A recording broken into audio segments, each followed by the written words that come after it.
Superheroes rise, the dying world's new mighty skies. Crushing head with power we fight. Strength that breaks you, light in the night. Where the brawn meets the brawn. The story's told in this land of imagination mode. With every stroke, adventures unfold. Peace in the soul, soul and soul.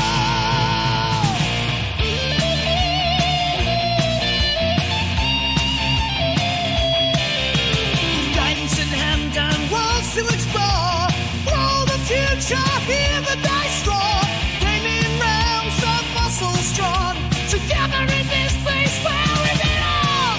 Doting spells, casting dreams until the dawn. Leveling up and the world to follow. With painted heroes shining bright. Venturing onward in the endless night. Where the brawn meets the brawn. The story's told in this realm of imagination mode. With every stroke, the vengeance unfold. Peace in the soul, our soul. Where the brawn meets the brawn. The story's told in this realm of imagination mode. With every stroke, the vengeance might fall. Peace of our souls, our soul.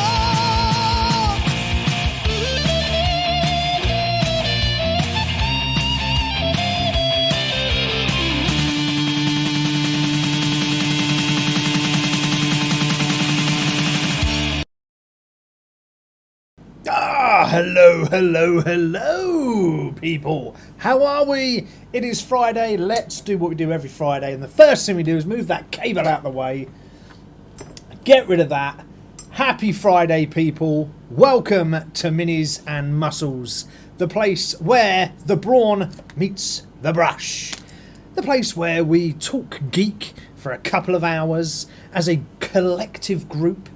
And I paint miniature models, ranging from Dungeons and Dragons models to Warhammer to absolutely everything and anything in between. Whatever you guys really want me to paint, I'll probably paint it. So welcome. I'm happy to have you on board. Who's saying in chat, Optimus saying, who did you get to sing the theme? That would be revealing secrets. So the secret will stay secret forever. But someone sung it. It's all you guys need to know. But welcome, happy Friday. How are we? How are you all? Let's just move a few things around here just so I can see what my agenda and I see what I'm talking about.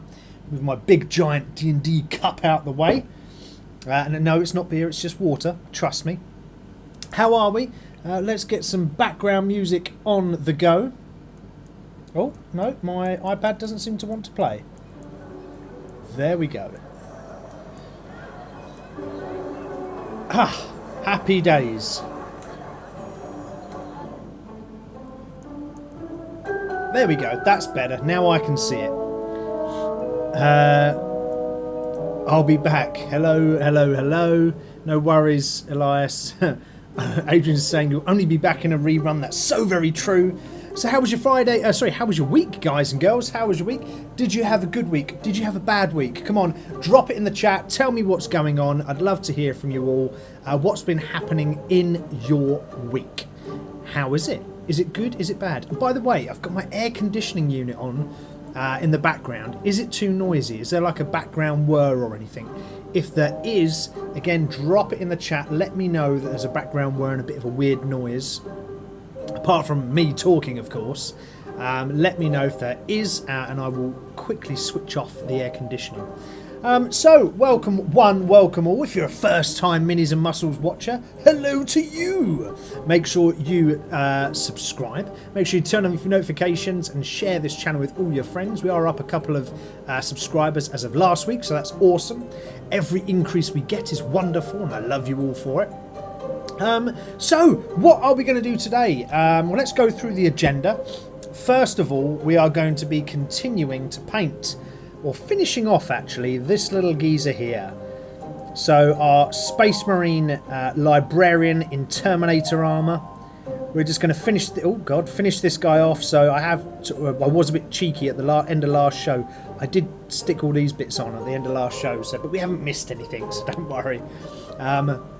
Optimus is saying you can't hear the AC. That's great because that keeps me cool. So we're going to continue to paint him. the chances are in this show we will probably finish this guy. So we have some selections of models. I will stick that in the chat, and in fact I'll create a poll and I will leave that poll up for what model's next.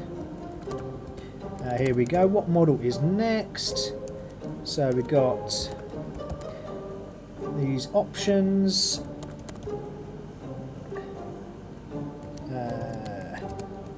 So here we go. So the first options we've got in the continuation paint is Celestian Sacrosanct Aveline, a beautiful Sisters of Battle there. So that's one option. We have Uriel Ventress, a key member of the Ultramarines. And then we have a D&D trio band. So we have a Witch Hunter. So she could be a sort of cleric or a warlock type figure. We have a fighter who's very sort of samurai kind of looking, which I quite like his model. And then we have a little bard, dwarf bard piper. They come as a 3. So if I put that into chat now, there's the poll. We'll keep that running. So just drop it in, your votes. So just to go through them again, we've got Aveline. Oh, that way around would help. We've got Aveline, we've got Uriel Ventress, and then we've got our D&D trio, which is these little guys. Ah, dropped one. These little guys here. So that's what we've got painting or coming up next. Polls in there, so feel free to drop a vote on the polls whenever you like. Don't worry too much. But yeah, we're going to continue to paint our Space Marine. He's looking pretty epic at this point, so really there's not a huge amount to finish on this guy. The one thing I do want to try is I want to try and change the glyphs on him from that white to a green.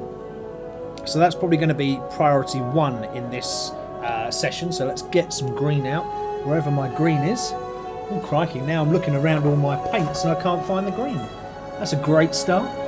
But yeah, that's what we're going to do first. Let's look in these drawers here. But I want you guys to tell me how your week has been. How is it? Before I blurb on about my own week, I want you to tell me how your week has been. What have you been up to? Have you done any geekery? Have you done anything cool? Oh my lord, now I can't find my green at all. This is not good. No! So the green that I want to use is usually in my paint rack. But for some reason, I cannot see it anywhere. Where the heck has that gone? So that's the trouble with owning paints and... Ah, there it is. Owning paints and sticking them all in drawers and stuff. You never find them. So what Adrian's saying, he's saying, prior to this, I've been watching Tank Museum videos on YouTube and 3 videos from Forgotten Weapons about the Bren gun. Oh, nice. Beast of a weapon, the Bren gun. My granddad used the Bren gun when he served. That was his weapon of choice. And he actually used the Sten gun as well, so he used both. Bren gun is giant, quite a big, large caliber, machine gun. Whereas the Sten gun is smaller, compact. It's for it was used for logistic troops, for driving details, things like that. He used both of those in his time. So cool videos, Adrian. What has everyone else been up to this week? Have you had any geekiness? What have you been doing? Come on, drop it in the chat. Let me know. I will tell you what I've been up to. What have I been doing this week? Well, I have been... well, let's start off with the weekend, actually. The weekend previous, after the last show. I did play a game of Warhammer with the Sisters of Battle. And hurrah, we did win. So we won our battle, which was quite nice. A rare occasion for the sisters. I might have found a new unit that I've never used before that worked very, very well. So it's actually a tank unit called the Castigator. And one of its bonuses is that it gives an armor penetration bonus to all of the other sisters units that are firing on one target. That's really powerful for sisters because their weapons are super weak. So that was really good. I really enjoyed that. Arestus has been setting up a new 3D printer. Ooh-ah. Okay, that sounds pretty cool. How's that going, Arestus? Have you printed anything yet? These are all 3D printed. These ones that I bought here, these little D&D models, they're all off Etsy. But I did consider buying a 3D printer at one point, but now it's like, oh, it's just a bit too much. So I went against that. But yeah, so I played Warhammer, won a game of Warhammer, which was great, and that was against Chaos Knights, so that was pretty cool. My MVP from that list was the Castigator tank. That was the thing that I'd never used before. I'd never had one, so I proxied it. So that was really, really good. Very, very effective. So if anyone out there plays Sisters of Battle, I would say use a Castigator and just pick units off. So concentrate your fire, because your fire as a Sisters of Battle player is not very strong, and pick units off with the Castigator. What else have I done? I played D&D this week. So for the first time in ages, I played D&D. It was a homebrew game, not run by me. It was run by a mate that lives down the road. So I've just jumped in and played on his game. That was absolutely fantastic. So this was my character. So I painted this little guy during the week. This guy is called Willie Johnson. That's his name. Named after a old blues musician from the 20s, I think. And he's blind as well. Blind Willie Johnson, as per the actual Willie Johnson in real life. Yeah, so that was my D&D character. I started that, and that was a good little session. So that was cool. I enjoyed that one. What else have I done? Model-wise, geek-wise, I started building this. So I started building this. I did post a picture in the Discord channel. So this is a Repulsor Executioner. So it's a tank. It's not finished yet. I've still got to build the turret on the top. But it's gigantic. I did not realise how big this is. So for context, I'm going to hold up a rhino. A rhino is diddly piddly next to it. So look, there you go. If I line up the fronts, look how far the back sits out of this Executioner. And it's wider as well. So even if I put them on top like that, you can see how wide it is. So this is a really big tank. It's also got a lot of fiddly little bits and kind of pointless bits, actually, that you have to cut and paste and all the rest of it. So yeah, it was a bit of a fiddly one, but nonetheless, we got there in the end. It was good, and he's coming along. So this is for my Space Marine army that I'm building out.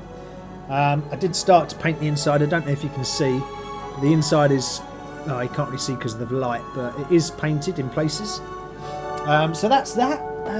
That's about all my week. How about yours? Arestus is dropping in the chat and he's saying Chaos Knights are so cool. Yes, Arestus, I agree with you. They are very, very cool.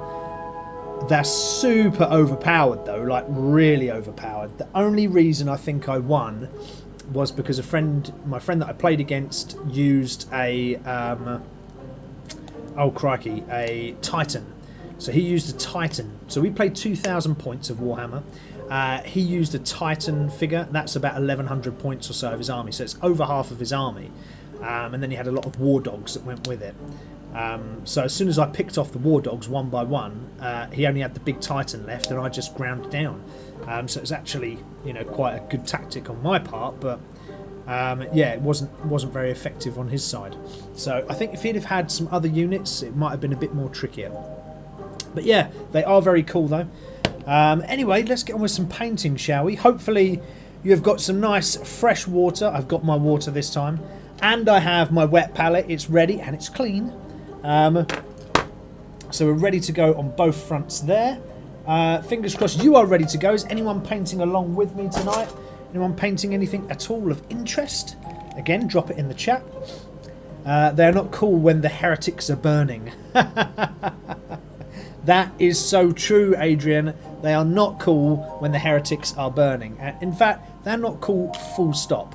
They're baddies, aren't they? In the eyes of the sisters, that's for sure. Right, let's change our camera. Go to our top-down view. And let's take a look at our model. So here he is.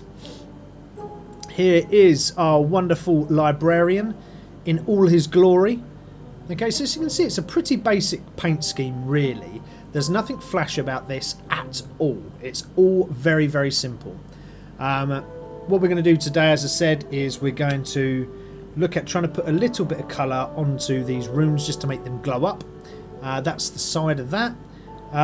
What else? We've got some runes around here as well. Little bits on his side. We've got the ones on his book. Don't think we're going to do any more to the axe. We'll leave that as it is. We might have to tidy up a little bit actually, because the gold, where the blue's gone over the gold, we'll just tidy that. But that's fine. Same for this side as well. But yeah, I think that's probably the last bit we're going to do on this guy, purely because there's not a huge amount to do. I don't like to get too in-depth because I want to get this guy on the table. What I have done is I put a little bit of a base on.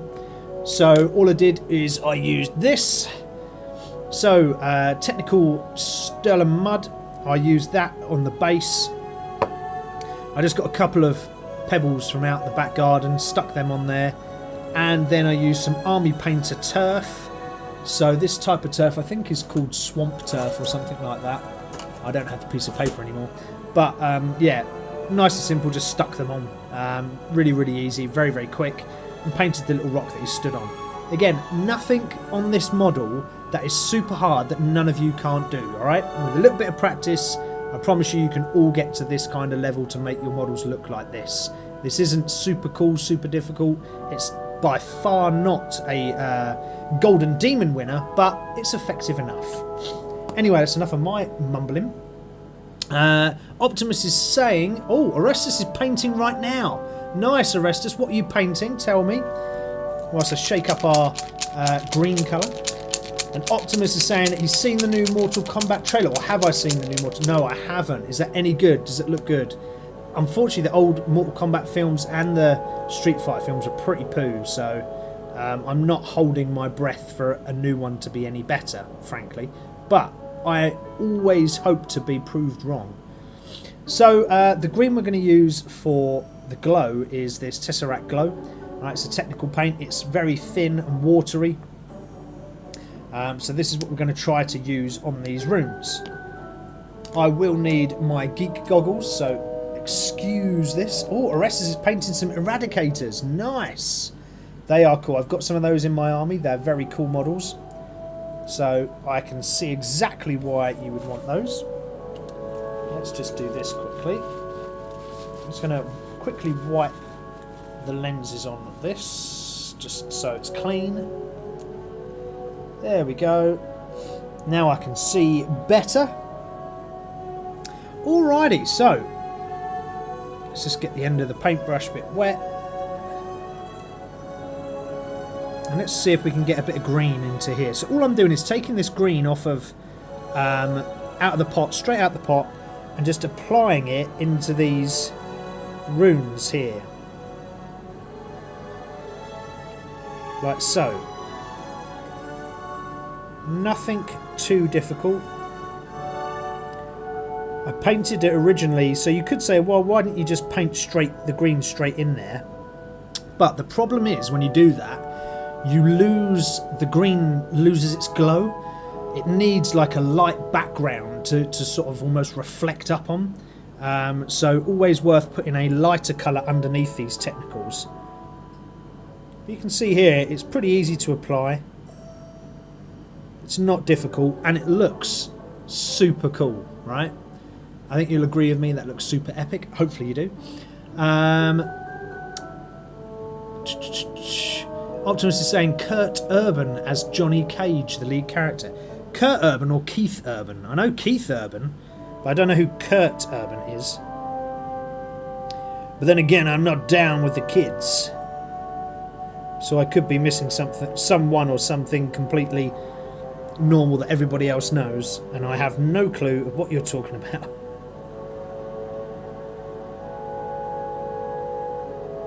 So apologies, Optimus. So the question I've also got to ask myself now is, what do I go for every single line? Do I make every single line here like this bright green, or do I purely pick out the runes and just make the runes green? What do you think? See, drop it in chat, let me know. Oh, I did forget to tell us all what's coming up on the show. Sorry, guys. Completely forgot that. Maybe I'll cover that in a second once I paint these pesky runes on his chest.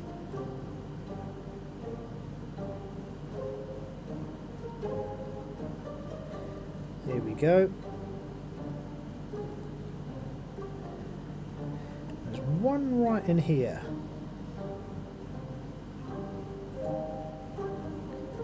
Bit of an awkward angle to get to, but not terrible. There we go. So there's those runes. Probably do this. Oh, am I going to do that? Oh, I don't know. Doesn't look like a rune, that. Maybe not. Maybe keep that white. What do we reckon then? Do we do all of these lines? Oh, Carl Urban. I still don't know Carl Urban. Kurt Urban from Dread and Doom. Oh, still don't know who it is. I have seen both of those films, but I have no clue who it is. Sorry, dude. I will have to broaden my geek knowledge further and find out who the heck this is. I assume he's good then, because I don't know who he is, but oops.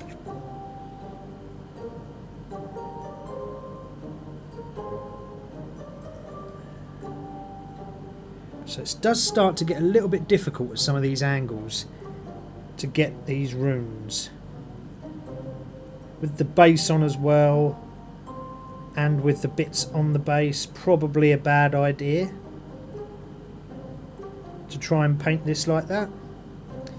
But I've just about got in there, so that's good. Oh, I can get around this way actually. Sorry if the camera angle's not that good. Just needed to get into these tiny little spaces.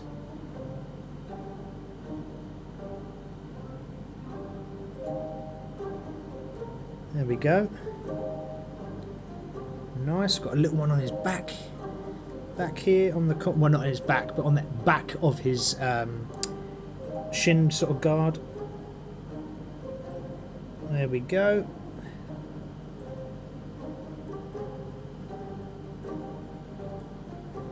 Going to have to do the book because that is definitely needed. And don't worry if you're doing this kind of job and a little bit of this Tesseract glow goes over the edge, because actually sometimes that helps for the glow effect to look like the glow is spreading. Or you could use an airbrush. So you could use an airbrush to give it an extra bit of glow, because they sort of spread the paints quite thin and around the area, and they're not very precise, but for sort of giving that glowy effect they do look quite cool. But for this very small area it's quite precise, so I'd say probably a paintbrush is better. It is a small area, so try and use a paintbrush on the first instance. But you might have some luck with an airbrush. But it is teeny tiny areas we're painting right now, so... But yeah, what do I want to talk about this week? So our general agenda, I thought that we could...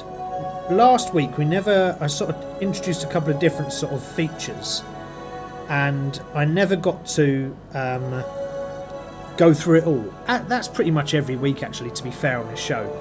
I always write a lot of content but never really get to use it all. So I thought of going back and using a little bit more of the content from last week and amalgamate it with a few other bits and bobs for our general discussion. So it's quite, again, a viewer driven discussion. So if you have anything that you want to talk about, drop it into the chat. Happy to talk about it. And I will also have some topics and subjects to bring up. Then later on we will do, as we always do, our muscle moment. Our muscle moment this week, Our muscle moment is about, let me think about it, trending fitness topics, and one of those fitness topics is called deload weeks, or some of you might know them as taper weeks. So I was going to talk about taper weeks, deload weeks with you guys as our muscle moment. And then for our hobby horror moment, I'll be talking about, sorry, not it, but I will be talking about we're talking about the mysteries of double purchasing. I'll leave it at that and we'll come to it shortly. Jawzilla is saying, what do you think a Space Marine smells like? Great question, Jawzilla. I would hope that his servitors would clean him and make sure he smells fresh after every battle. However, I can imagine after battle a Space Marine would stink like, like a sweaty arse crack after a hot summer's day. I think that's probably how he will smell. Sorry for the language, viewers, but I had to be pretty descriptive there. So what do you reckon to the green on the lettering? Does it look good? Bad? Ah, nuts, I've just gone over the edge. See, sometimes when you try and rush, you end up cocking up. Which I just did there. Never good.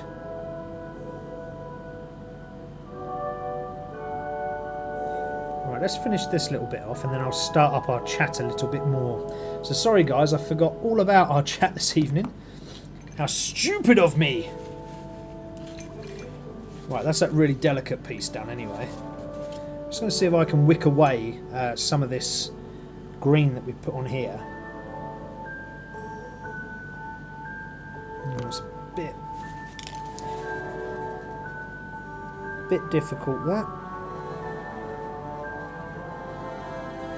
There we go. Okay, right, we'll just have to fix that shoulder pauldron with some blue. There we go, the crag blue.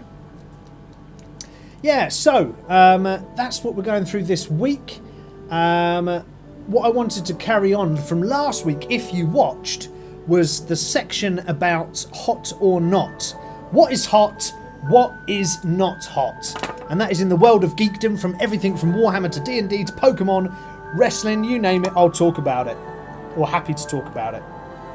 Even geeky things that I've never experienced before or have no experience in, I'm more than happy to chat about it. So if you have any suggestions, do drop it into the chat.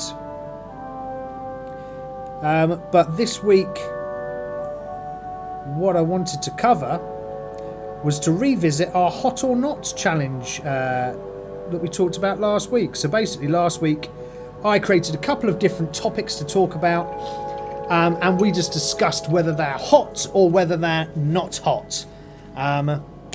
We had a bit of a laugh and a giggle about that. So this week, again, I've got 8 different topics. 8 different topics that we can go through. And we're going to cover those. What we've got in a chat. Adrian's coming in to say, not as bad as Plague Marines, of course. Jawzilla is saying, what is your deadlift plus bench plus squat total? Crikey. I'm terrible with maths, Jawzilla, so if you wait, I'll tot it up for you. I haven't done deadlift in ages because I've got a bad back, I've got sciatica, so I have to be very careful doing things like that. But I'll use the last deadlift I knew. So we've got bench, and this is max, 1 PB max, right? Jawzilla, drop it in the chat and I'll add it up. Is it PB max or is it what you do in sets? Let me know. I'll happily add that up. It's not a huge amount, but I'll do it anyway. What do you reckon on this model, by the way, guys? So we've got the green on here for the runes, but should all the lines be green? What do we reckon? So that's what he looks like currently. What do we reckon? Drop it in the chat, let me know.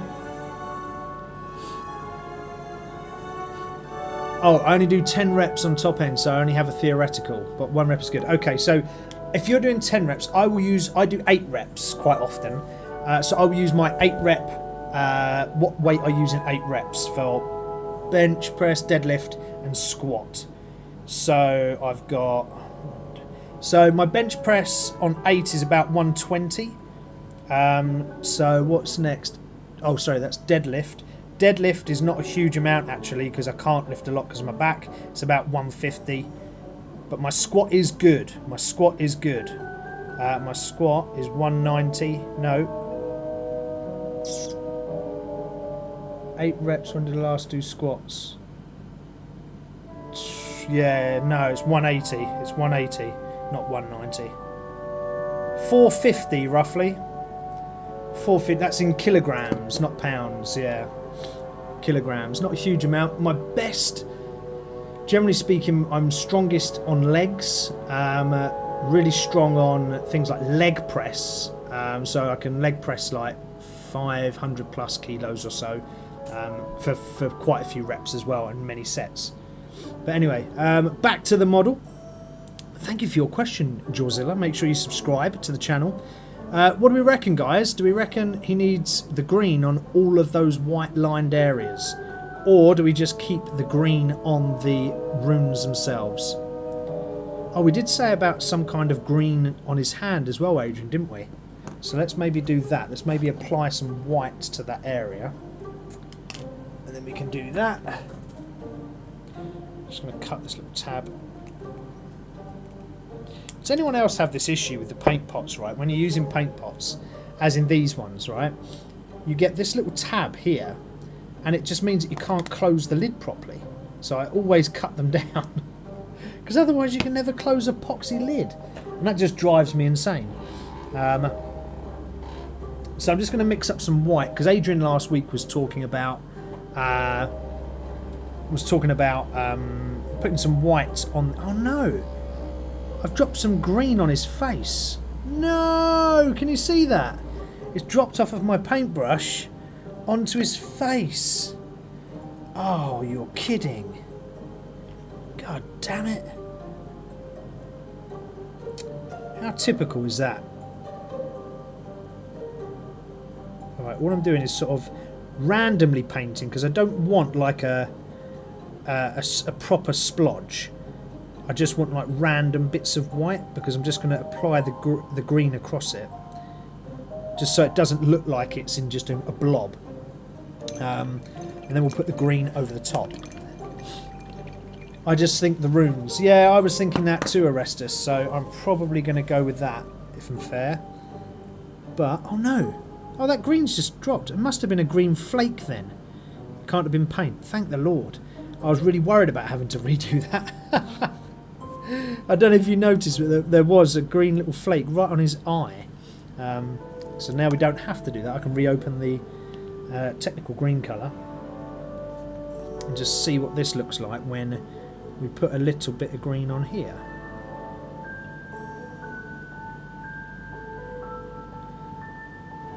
So in this case we can just paint this black palm in its entirety in this Tesseract green. So we've got a nice undercolour of black, and then what should happen is then the white comes underneath and shines through. So it should look a bit sort of shiny, funky, glowy kind of hand from where he's casting something cool. There we go.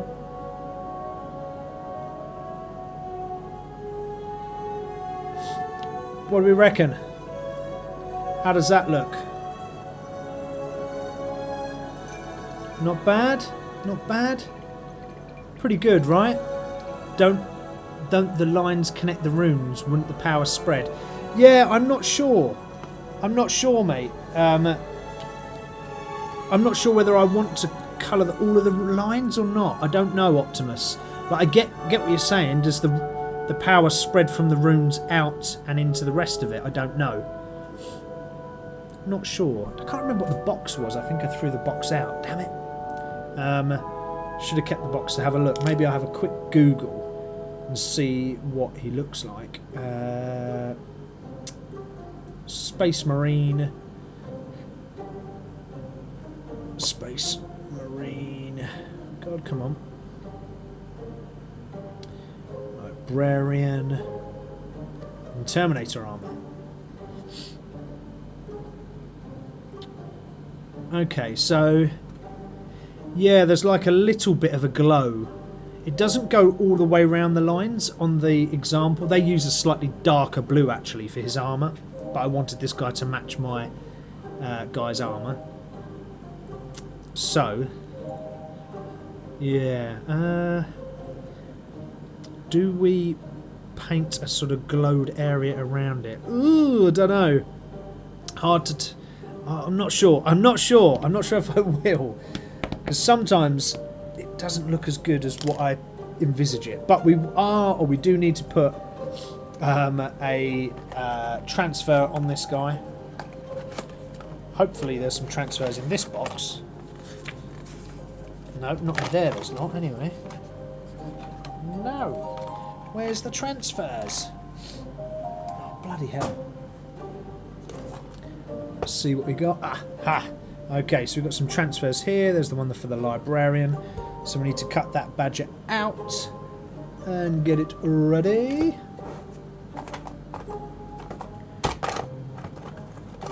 There we go. Get a little knife. Well, I haven't got a knife with me actually today, so I'm using this sort of kind of scalpel edge from this scraper. I'm just trying to punch it out that way. Hopefully it'll work. Yeah, it's kind of working. Here we go.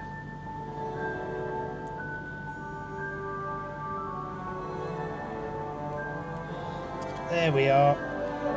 Okay, we've got it. That's all we need. Then we need some tweezers to be able to dunk it in the water. We don't actually, we can just throw it in the water to be fair, which I've just done. I will need to pull it out though. What do we got? Find the right piece. Oh man, is anyone else as disorganised as me? And got just, look at this, look at this drawer, it's just crap everywhere, look, just crap and rubbish everywhere. I don't think my tweezers are there. Are they there? Nope, not in that drawer. Right, so they're somewhere, but I don't know where. Oh. Is it that drawer? Aha! We found them. Huzzah. Hot or not, Branson pickle spread? Oh, great question, Jawzilla. I would say Branson pickle spread is hot. It's for real men. And cool people. I would say Branson pickle is super hot. It's cool. What do you think, Jawzilla?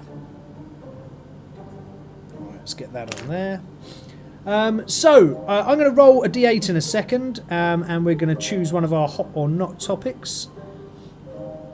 Once I position this Ultramarines decal in the right place. Probably need a bigger brush, actually. Come on, you. Shifty, shifty.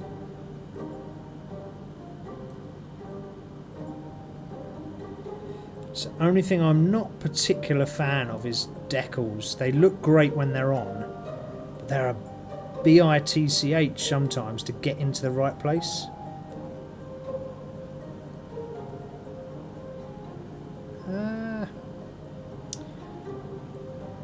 Gosh darn it.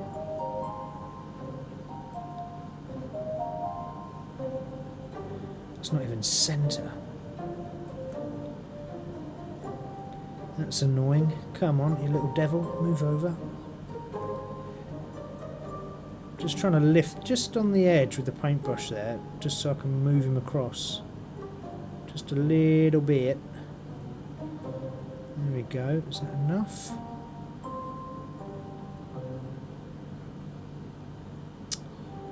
No, not quite centre. Trouble is as well, I'm a fussy bugger, so if I don't get it pretty much bang on, I'll just get annoyed with myself, and then I'll just be like, oh, that looks rubbish, and I'll pull it off the next day. Come on. Come on. Hey, that looks about right. No. Actually. No, it's slightly off. Gosh darn it.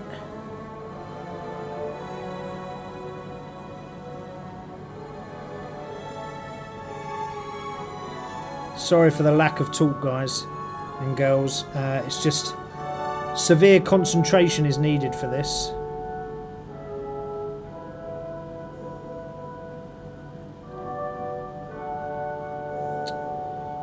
Come on, you son of a gun.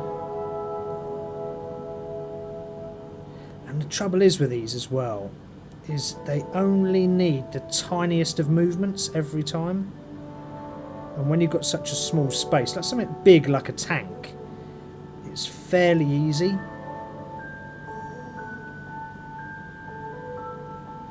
Okay, right, that looks not too bad. I didn't bring up my bloody transfer applicator though. So I might have to redo this. Oh no, it's going down okay. Here we are. Not too bad. Alright, okay, well, that's not too bad, right? No, it's still off though, isn't it? Dagnammit. Come on, you little devil. Just go on. Come on.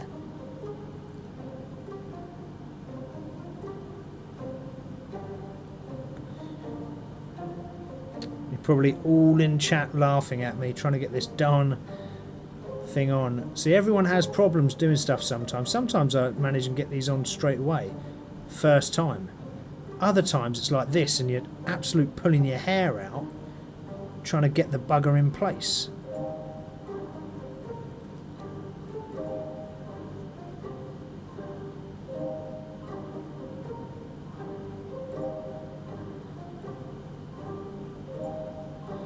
Doesn't look too bad though. Okay, right, we'll leave that for now. Okay, so that is that, that is that. Any other bits? What we got here? What we got? Your green spill that you cleaned up on the shoulder pad has hidden some of the white line. On the shoulder pad, on this side. Yeah, it's still there. It's just not particularly strong. I got my white somewhere. Let's see if we can correct that. Thanks for pointing that out, Adrian. You son of a gun. Again, I'm now hunting for my white. See where the bloody hell it is. No, it's not that one. It's not that. Not that one. Oh, for Lord's sake. Where are you, white? That might have to be done another day if I can't bloody find... Oh, no, here it is. Got it! Jorzilla is saying, I bought some at the UK store. It was good. An import store, I mean. It was good, but I don't eat enough sandwiches. Also impressive list. Thank you very much. Oh, okay, so you got some Branson pickle at an import store. So where do you live, Jorzilla? Optimus D is saying, might help to wet the surface before placing the decal. Yeah, I sometimes find that, and then they slip all over the place. So really, then it really bugs me. So I'm like, half the time I want to wet the side, other times I don't want to wet the side because it's just absolute pain in the bum. There is a thing that you can use for decals for putting them on, and it helps them sit and lay, and it helps them move around correctly, and it helps them stick onto the Mini. But I don't know where the hell I've put that. So again, if you saw my room today, it's a bit messy and unhinged today. So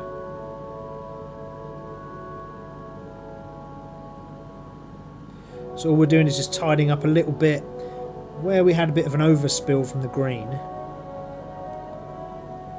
Just want to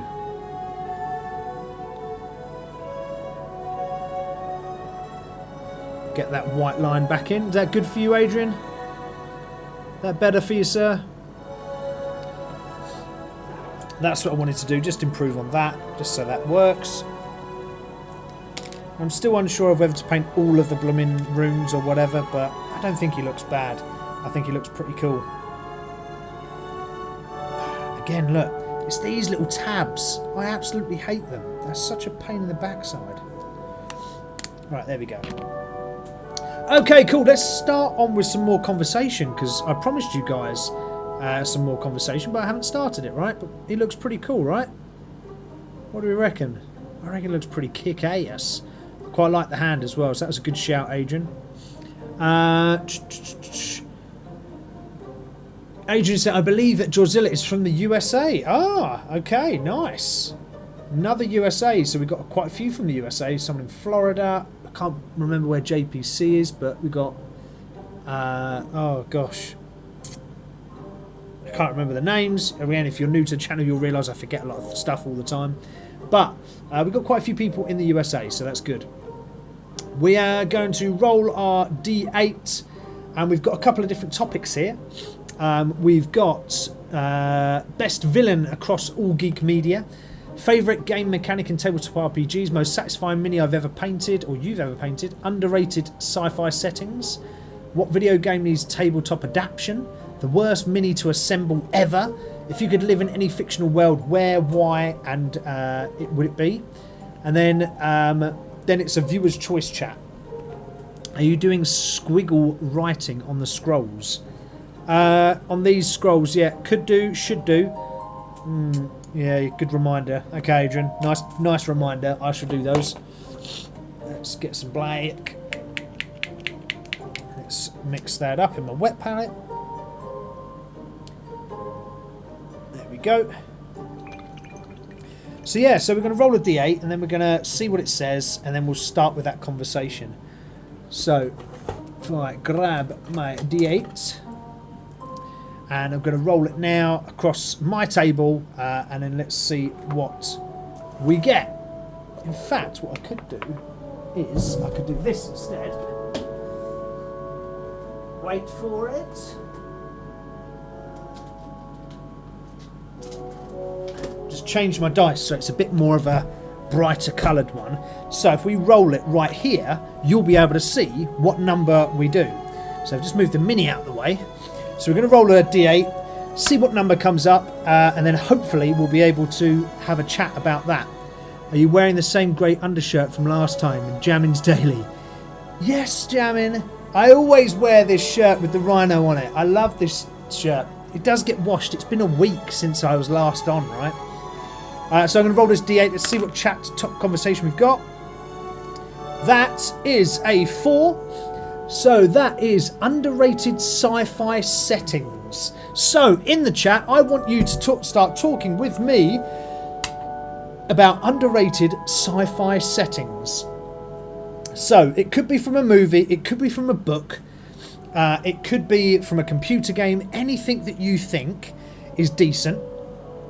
What is the underrated or the most underrated sci-fi setting that you have ever encountered, okay, or ever watched, ever read, ever sort of thought about? I want you to start sticking that in the chat. I'm going to don the goggles of geekdom. Don't worry, Adrian, it didn't roll out of shot. We were good. I sort of kept my hands around the edge so it was sort of cupped in so it couldn't get away. So what is the most underrated sci-fi setting in your humble opinions? Stick it in the chat. I want to know what you think. And I'm going to try to do some of this squiggle wiggle writing. Start over here.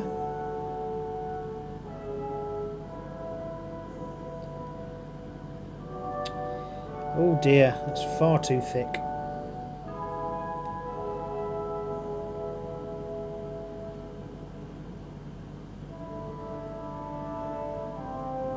There we go. Squiggle wiggle writing.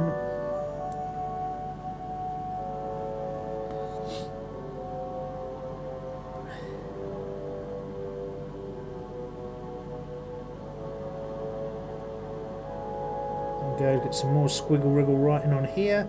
You've got to be so careful though when you're doing this squiggly wiggly writing, because quite often you end up putting too much paint onto the area and it just ruins it. So you've got to be really, really careful. So you just try and do a really light stroke, brush stroke, to get some squiggly wiggly writing on, but it's very difficult.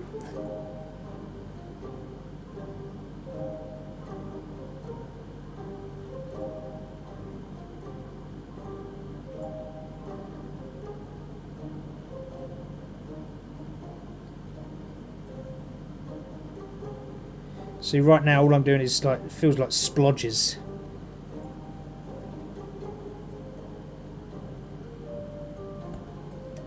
Come on. So yeah, what are your favourite sci-fi, or most favourite sci-fi sort of areas, worlds that you've read about, watched in a movie or whatever, and you think they're massively underrated? What do you guys think?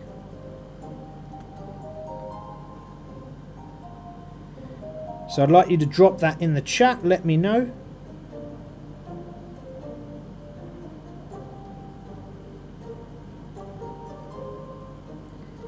Come on. There we go. Come on. Just trying to make my brush a bit more pointy.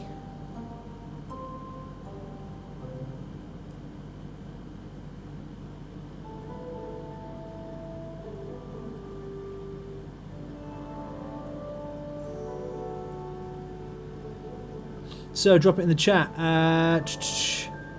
Probably Death Stranding. It's a video game. Ah, Arrestus. Okay, so tell me what is in this video game. Death Stranding. Jammins Daily. Is that the guy from Boondock Saint? He's also saying zombie cyberpunk. Okay, so expand on these guys. Tell me what and why. Why is it so underrated?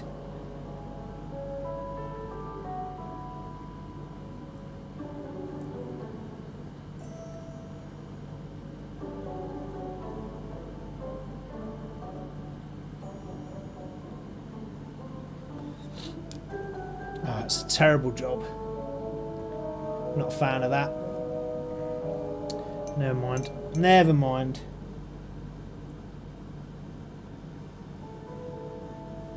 See this one can do any better. It's too wet. Too wet. And yes, paint can be too wet.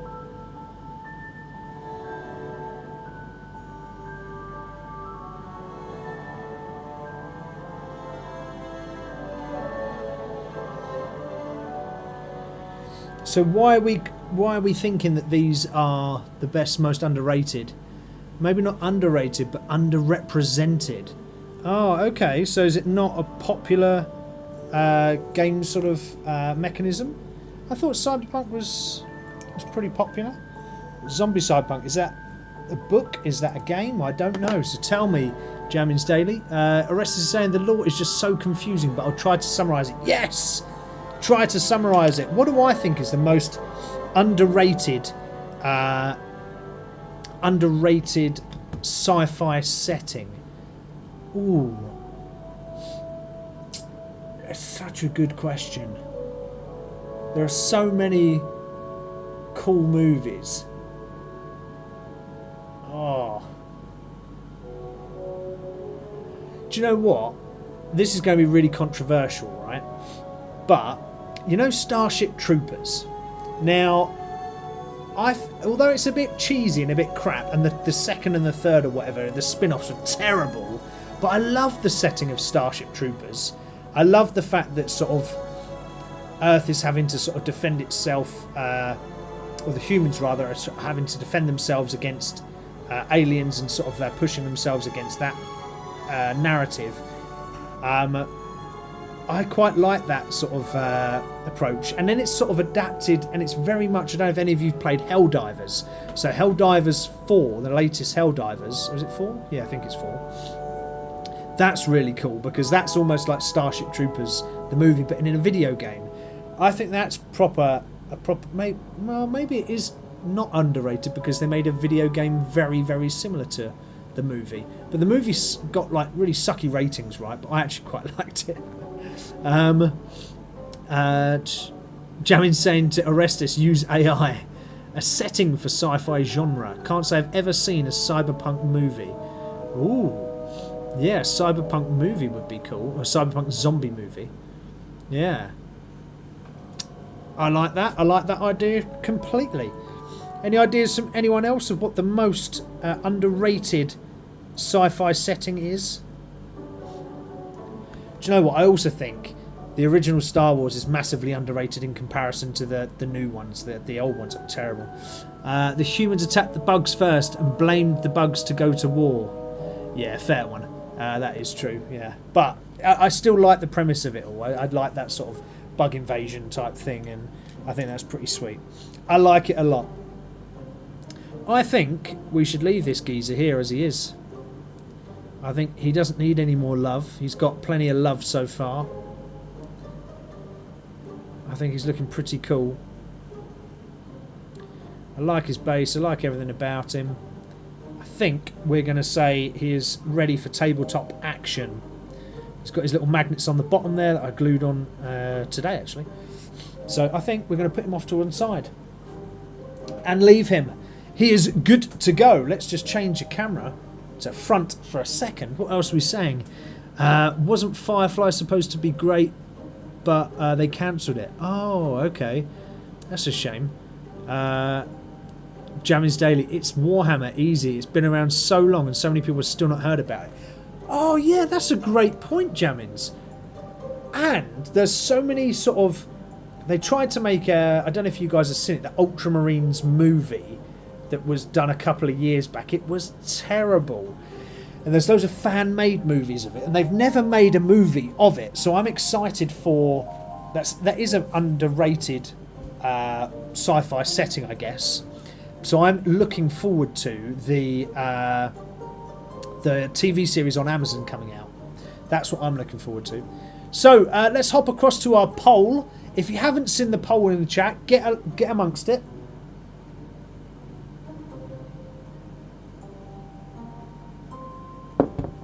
So we've got a little bit of voting to do.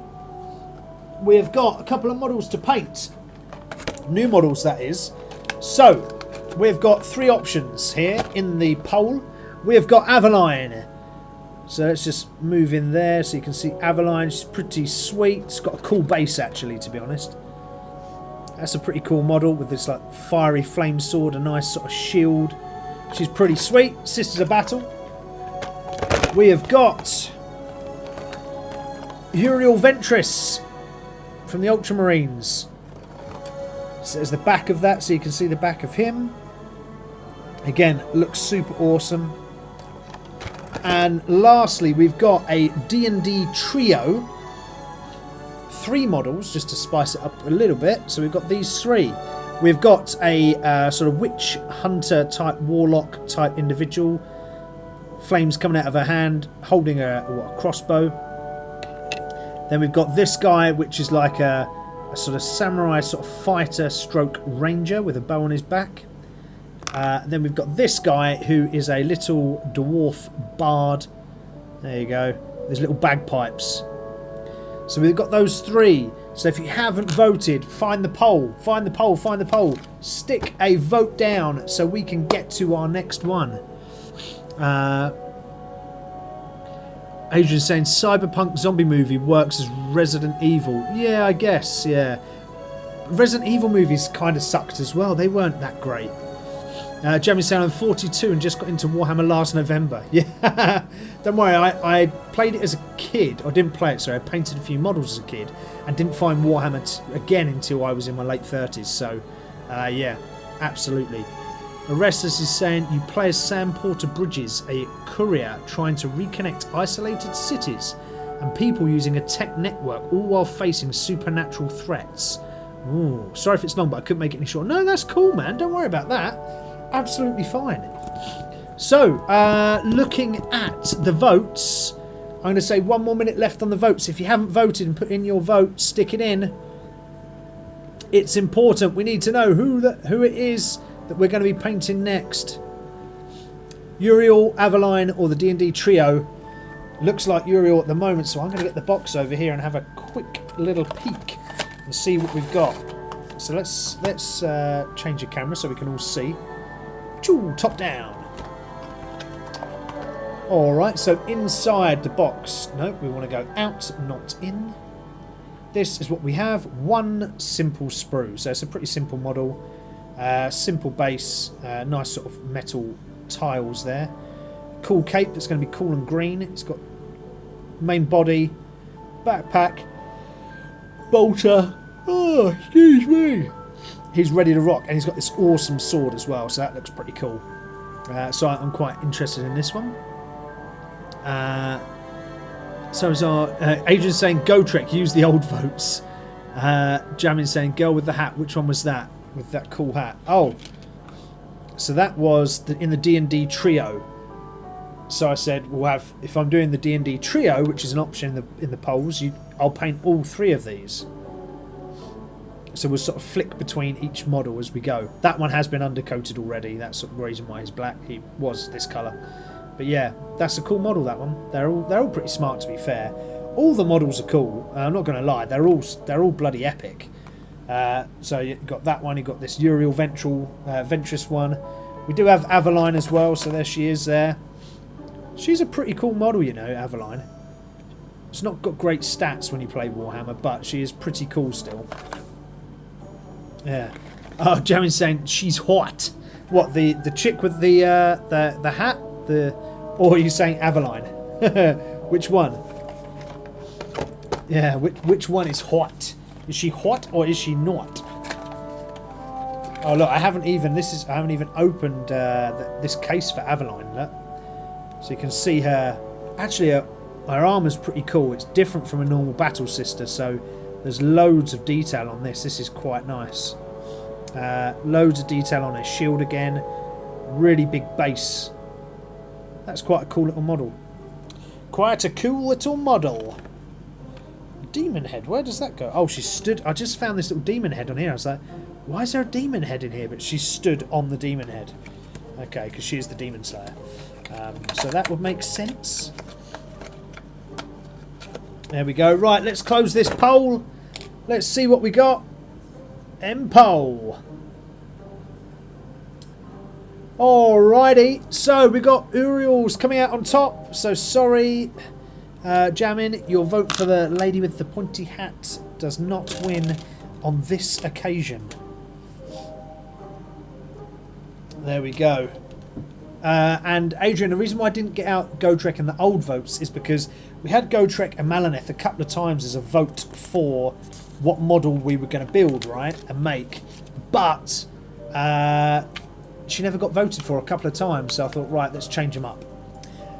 Anyway, before we get into that, let's switch back to main screen and let's go on to our muscle moment, because it's halfway through the show roughly and we are Minis and Muscles, and this is the place where the brawn meets the brush, so we have to talk about a little bit of itty bitty bit of fitness, right? And what I wanted to speak about this week was deloading, or what's called tapering. So deloading stroke tapering. What does that mean?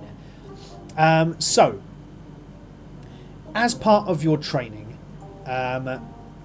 whatever you're doing, whether it's running, whether it's weights, whatever that is, you should always try, especially if you're heading towards a target goal such as a race or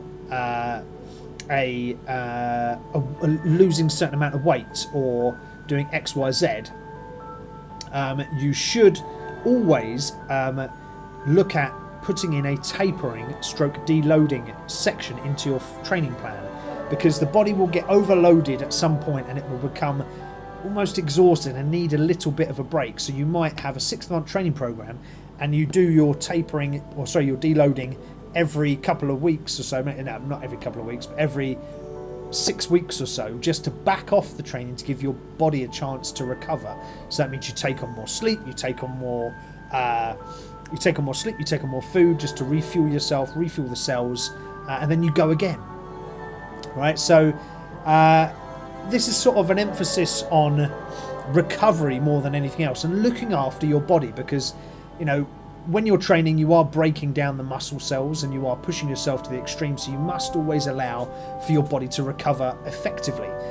So it's important to put in one of these deloading type pauses, or sort of, yeah, it's a pause into your training program.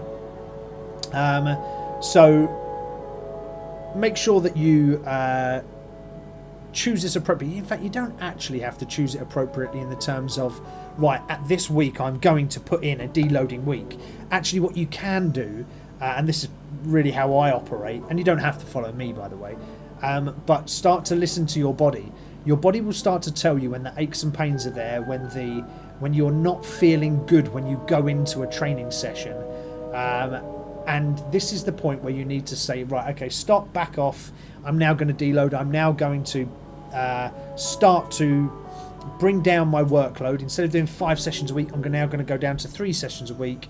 I'll increase my walking and do more active recovery type sessions, such as yoga or stretching and things like that.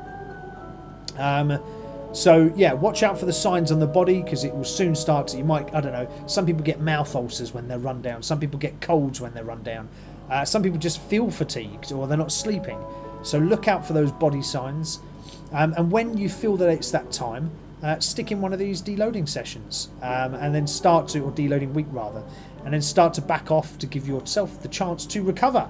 Remember, it does, all of this sort of ties back to mental health and stress and things like that. It's stress on the body that you're putting yourself through in the training, and it's linked to mental health as well, I feel, because as you're training and you're pushing yourself hard, actually what you want to do is you want to back off, because if you're going in the gym and you're completely knackered and you're not achieving what you were before, you're actually going to be hugely demotivated. So take a moment, breathe, take a pause, and then go back into your training a week later. Okay. So that was my quick muscle moment for now. Let's go back over to here. There we go. For Uriel Ventris, this is our little book here with some lovely little pictures. Adrian is saying, has he crossed the Rubicon? I believe he has, sir. So if I'm looking at the size of him, I haven't got a space marine. Let's grab one of these. Let's just grab a space marine that I'm painting at the moment. If I sort of hold him up, he is comparatively sized, I believe. Yeah, he looks roughly the same size. So it looks like, oh, maybe not actually. Maybe not. It doesn't look so squat though. But sometimes what they used to do is, some of their sort of more important minis, they used to make slightly bigger anyway. They seemed bigger. So maybe he is one. So anyway, let's crack on here. It says we've got a 40mm base in here. There we go. We need that. And let's pop that box there. Get rid of that box. We don't need that. So we've got our little silly instruction booklet next to us, and we're going to have to start cutting bits out. So possibly my least favourite part of making a model really for Warhammer is this bit. I'm not a fan of the cutting out and the filing of all the parts and the gluing and putting it back together and all that sort of jazz. That's, for me, that's probably the least attractive part of the hobby. Some people will live for that and that's all they want. But for me, actually, it doesn't really do it for me. I don't know about you guys. Drop it in the chat if it does it for you. If you like the cutting and the gluing of miniatures, I quite prefer to get a miniature like that that's already done, pre-built, and I can just paint it. I quite like that. I mean, there's no wrong or right. It's just a preference, right? It's just a preference. I don't have my blade with me which I want to cut that little tab off the bottom of his foot, because that's really frustrating. See if we can just about get it with these. There we go. There we are. Okay, so that's part 1 that we need. Part 2 is his other leg. Let's find that. So yeah, we should probably roll another dice, shouldn't we? And find out what is our next topic to chat about. So again, here we go. 7.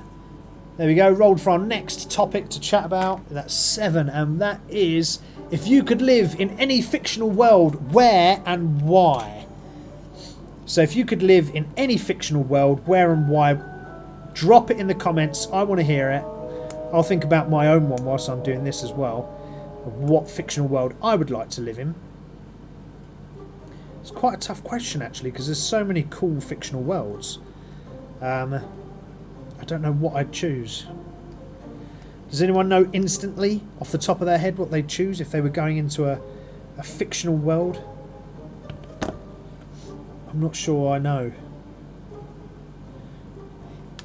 I tell you what, Adrian, I think this guy hasn't crossed the Rubicon, if I'm honest. He just doesn't feel big enough, if that makes sense. Come on. Another thing that's very frustrating is glue pots and the ends of the glue pots sticking over. So if you were, or you could. Oh, you're saying yes, he has crossed the Rubicon Primaris. Okay. Did you just have a little quick Google there, Adrian? Did you? It doesn't look like he has when I put his model like that. So remember, what we want to chat about is, if you could live in a fictional world, where would it be and why? 14. Let's just do that. Number 2 as well, so we need his pistol. So I think, do you know what? I've read a couple of Warhammer books and it is pretty grim, right? That universe. And would I want to be at constant war all the time? I don't know. Maybe if I was a heartless space marine, perhaps I would. But perhaps not as I am. Do you know what? I think I'd take the Dungeons and Dragons realm. So that kind of fantasy world setting, because there's so many sub-universes or different places you can visit in the D&D realm. What are they called?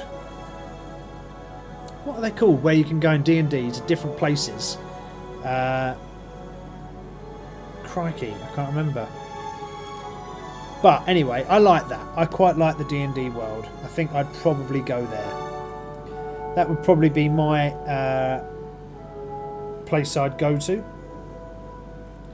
What about you guys, as I fumble with this piece? There we go. Adrian's dropping in the chat. He's saying, I googled it and saw it's in a Wikipedia. Apparently he crossed after Marnius Calgar did. Yeah, so he's a cool character. Old Marnius, I've got him. He's pretty darn sweet, actually. He's a great character. And he's awesome in an army as well. He's actually a really viable model to have on the battlefield for Ultramarines. So yeah, so he is cool. I like him a lot.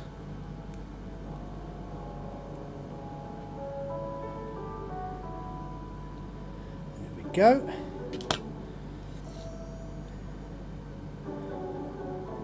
Some glue on the back of here. Come on, glue. Yeah, so I'd choose the fantasy world, like, because in D&D you don't have to live, you know, day to day killing stuff and fighting stuff. You know, you can actually take a bit of a break and, you know, chill in the tavern or whatever. And that's quite appealing, right? You don't have to fight every single day. You can just relax. So I think that's quite nice. Whereas, don't get me wrong, the Warhammer world is cool, but crikey, would I want to live in it? I don't know. Then you've got places like the Pokemon world. Would I want to live amongst a load of Pokemon? Oh, I don't know about that. Plane of travel, yeah, that's right. Different planes. That's what I was thinking about, Adrian. Different planes, and not those that fly. So yeah, that's what I was trying to remember the name of. Different planes. There we go. So let's cut out his cape. Let's take off these little nibbly bits.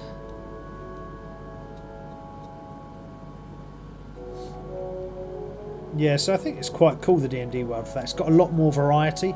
So if you want to go into combat, you can go into combat and you can find trouble. If you want to chill and relax, you can chill and relax. There's more to it. Whereas Warhammer is just all out killing.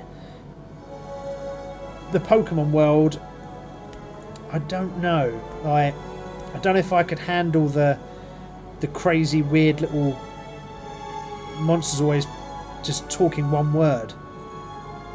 The Pokemon themselves, you know, just saying the one word over and over again. I think that would do my head in. So I don't think I could go there. What other setting could I go to? What other fictional world could I go to? Crikey, there's quite a lot, but any that you guys would go to? Where would you guys go to?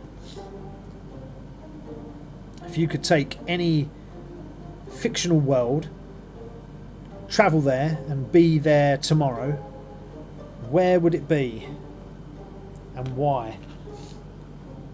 Oh, I've just realised, actually, we might have to do part paint, part assemble, because as soon as you put this cape on the back, you can't paint any of this, not the gun, not nothing. So actually, I think we're going to have to let him dry as he is, and then paint this, paint separate. I think that's what we're going to have to do, peeps. Let's have another look at that colour scheme on here. So we've got standard blue. I don't know what that green is. Sometimes they used to tell you what the colours were on the boxes. I don't know if it tells you in this on here.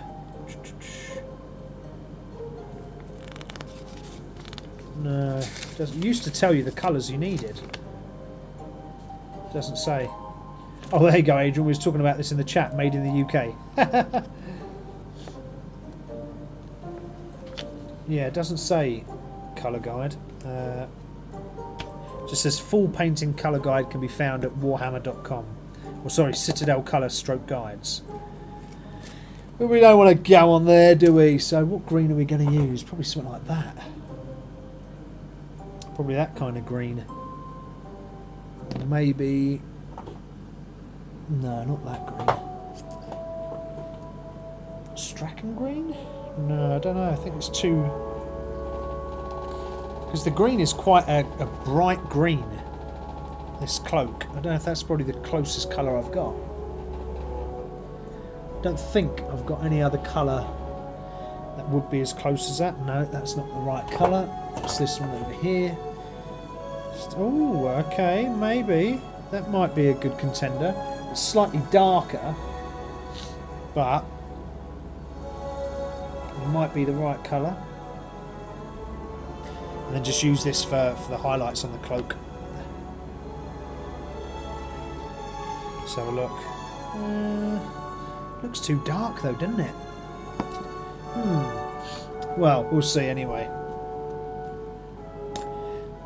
So, let's get a bit of blue into our wet palette.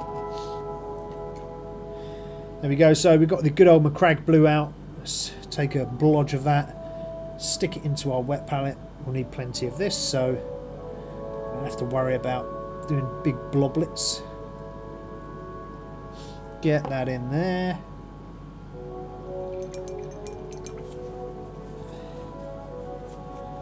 Let's start painting him. Start getting a bit of colour on the guy, shall we? So yeah, so I'm choosing the D&D realm to live in full time. I think that would be the best place to live. Warhammer World is cool, love it, but crikey, there's no rest for the wicked there, that's for sure. So I think we're going to have to choose the D&D realm. Any other thoughts on that, or should we roll for another little conversation?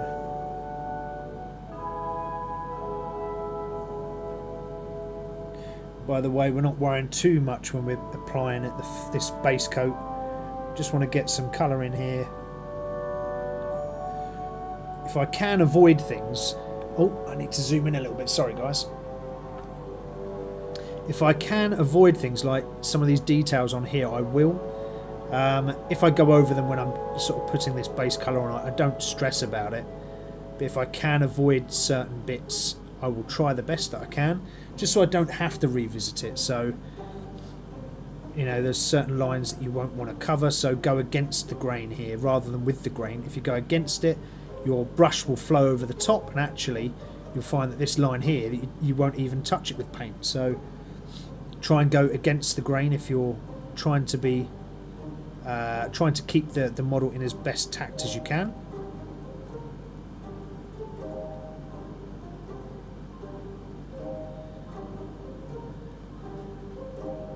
Just noticed as well, he's got like square boots.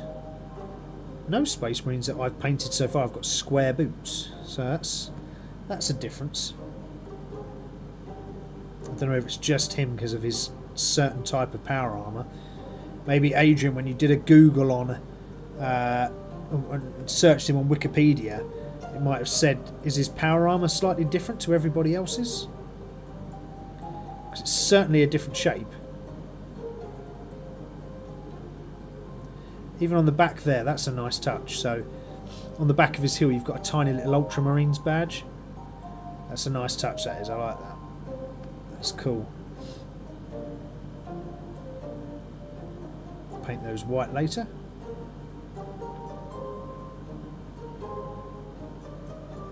There we go.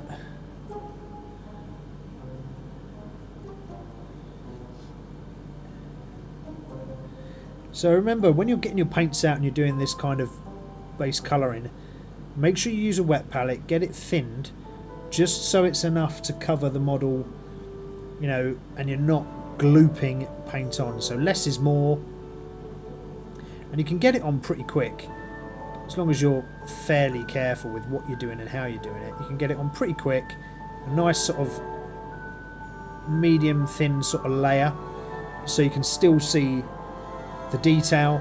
You're not excluding it, everything, but you can actually get a decent enough layer on so that the model's covered. There's areas there where I've scratched away the base coat of black, which you might have to put a little bit more paint into, but generally speaking you still don't have to use a huge amount.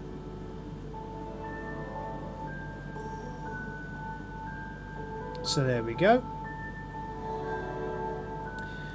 To the back here. So this is the bit I wanted to cover, because around here you just can't, as soon as you put that cloak on, you're kind of buggered and you can't actually get to those little recesses very easily. You can still get to it, sure, but it makes it an absolute pain in the butthole.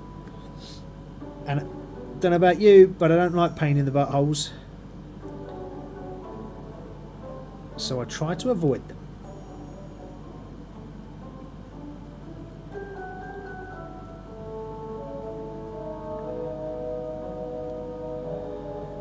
Go. And again, I'm not being too careful or too worried about getting just over the edges of bits or bobs. If I can, you know, I'm not intentionally going over the edges, but if I do, you know, I'm not going to cry about it. I've just got that the leather of the what would be the holster. It's got a bit of blue on that, but that's fine. So let's have another conversation then about, or another conversation that you guys can join in on. So where's my D8? Let's roll it. 3. Most satisfying mini that you've ever painted. Wow. So drop it in the chat. I want to know, what is the most satisfying mini that you have ever painted? That's a real tough question, that is. For me especially. I just feel that I've painted a lot of models, and there's some bloody cool models that I've painted. Like if I just look over to my sort of side over here, I've got 4 or 5 dragons over there, I've got flying vehicles, I've got tanks, I've got special characters. There's a lot. But my favourite ever that I've painted, most satisfying mini, gosh, it's a hell of a question. What about you guys? What are you thinking? What's your most satisfying mini that you've ever painted? Drop it in the chat. I'd love to hear.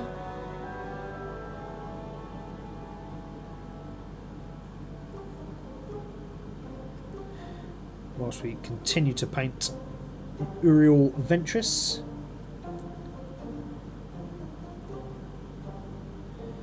His beautiful Macragge blue of the Ultramarines.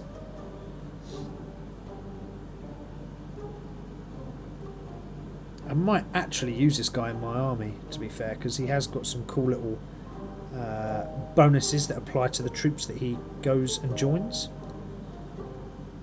So I might use him. And he's not that expensive in terms of model points. Each model in Warhammer, if you don't know, costs a certain amount of points to play them. And this guy isn't that expensive as a commander type model. So it's not that bad.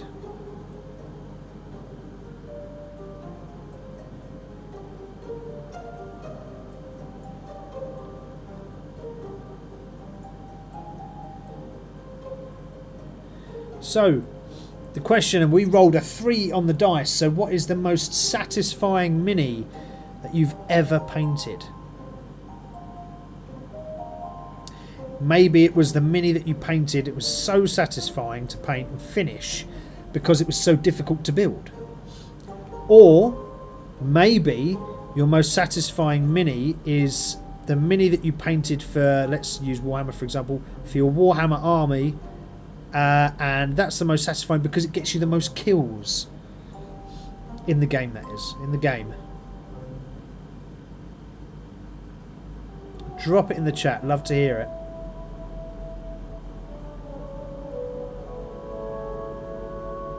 So we're going quite fast at the moment, just getting some colour onto this guy. Making sure he's all good.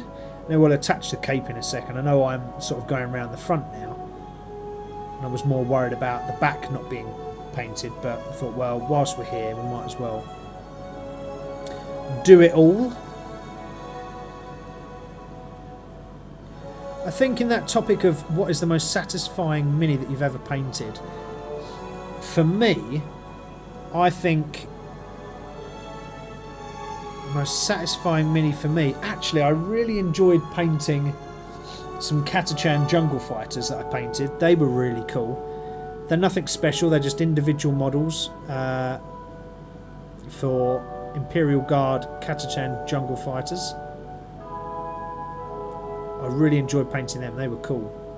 Just because they look awesome. So that's one reason why I liked those. Of recent times, my most satisfying mini to paint was probably, I've got an orc that rides a sort of giant octopus type monster. That was really satisfying to paint because it was a hard to build model, and then once it was built, it just looks so cool. I might grab it in a second actually. I'll show you guys. There we go. So there you are. So that is the blue that I wanted to do on this guy. The full world Space Marine. Look, in case you couldn't tell, Uriel has Primaris knee pads. Ah, okay, got you. Gotcha. Gotcha. Yeah, so he looks pretty cool though. Let's just do that. So what we need to do is now paint the back of his cape, so we can actually test this warp stone green that we've chosen to see if that is the right colour. It's not even mixed properly. We'll have to do that again, because we need to paint the back of this cape before we glue it on, because otherwise we'll glue it on and it'll be black and you'll never get to the right areas. Absolute nightmare, pain in the bum. That has to be done.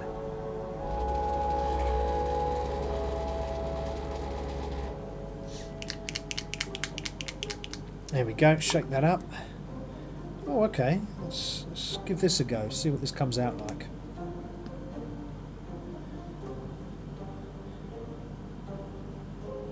Okay. It's not too bad. It's a bit brighter than what I expected actually, but let's slop it on here and see what happens.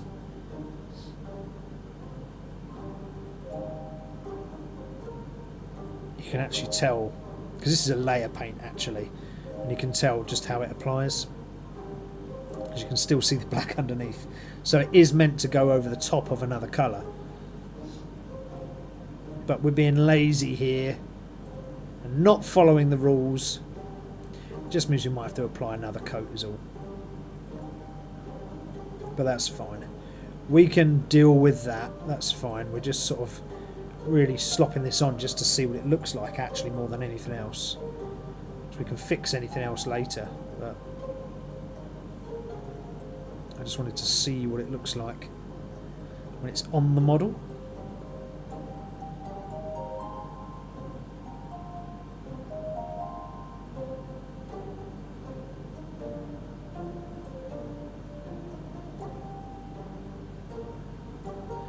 There we go.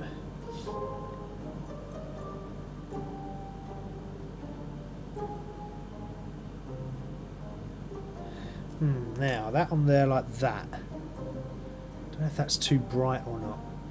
He has a power pack. Yeah, he has a separate power pack, Adrian. So you can see there, that's his power pack.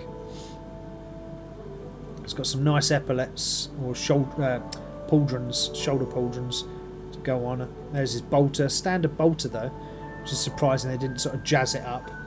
His power sword's pretty cool. That's a pretty cool, mean power sword. I like that.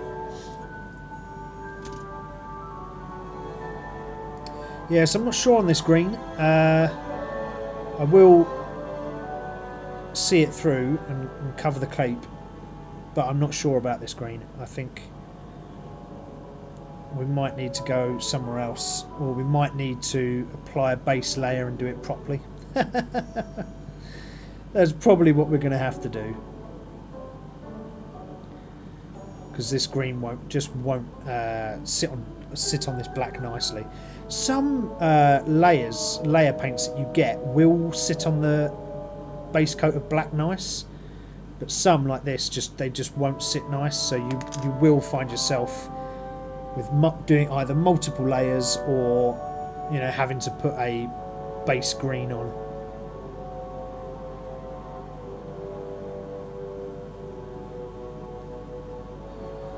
But that's not a problem.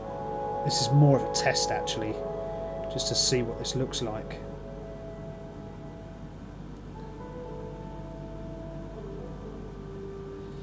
Okay.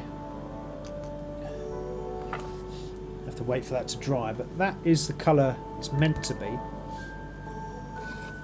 I think that's more of a darker green actually, to be fair. I don't think it's as bright as that. I think I kind of overestimate it. I think it might be this one. So I think that's what we're going to have to do. We're going to have to redo it, which is fine. I'm also waiting for it to dry though before we redo that. Wait for that to dry and we can spin this guy around and quickly paint the pouch on the back that holds his pistol. So we can do that easy enough. And for that I'm just going to use Mornfang Brown. That's generally the brown colour that I use for pistol pouches on all my Space Marines. So the guys that I'm just doing recently, in fact, where are they? Did I bring one up? This one here. So this guy, he's same colour, that Morfang brown. It's quite a nice colour. And then if they've got pouches and things like that, I'll generally paint them a different colour.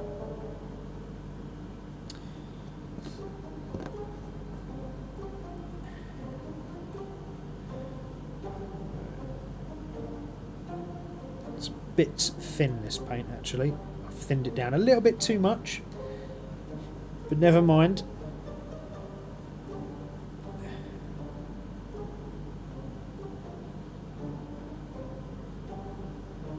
Still works, still good enough.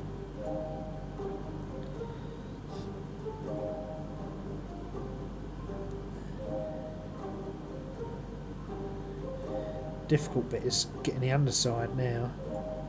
Again, sometimes it's just worth painting the model before you even start gluing it together. I've painted quite a few on the sprue and it does make it easier, so if you're one of those people that likes attention to detail, then paint on the sprue. Paint the pieces on the sprue, cut them off when you're ready, then stick them on. And you only have to do basic colour, to be fair. You don't have to do every single colour and full detail on the sprue. Just enough so you can glue the model together. Okay, that's what he looks like so far.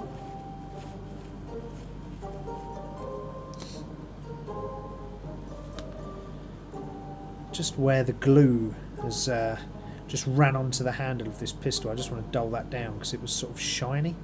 Although it looks shiny when you first put the black on, it dries and it's fine. There we go. That should dry, be good.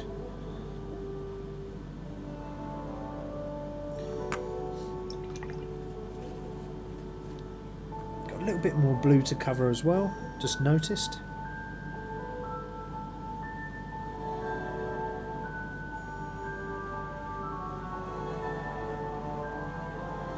Down the side here.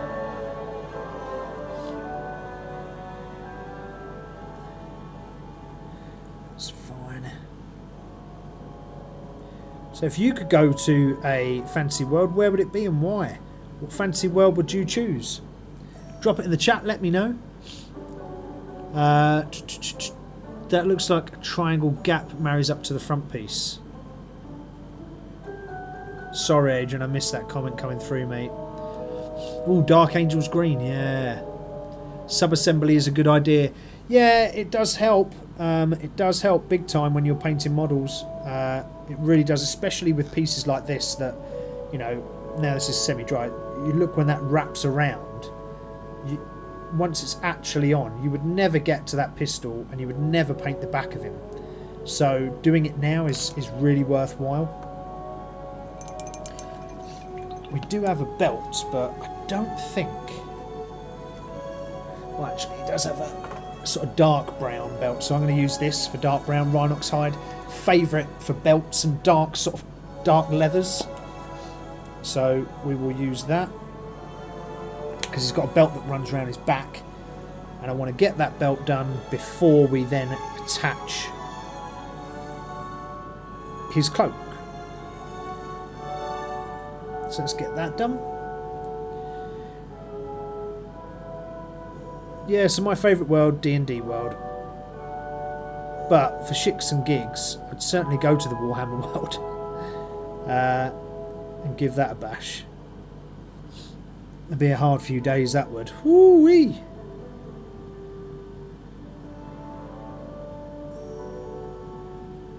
But I'd give it a go. Might not walk out alive, but it'd certainly be pretty fun, that's for sure.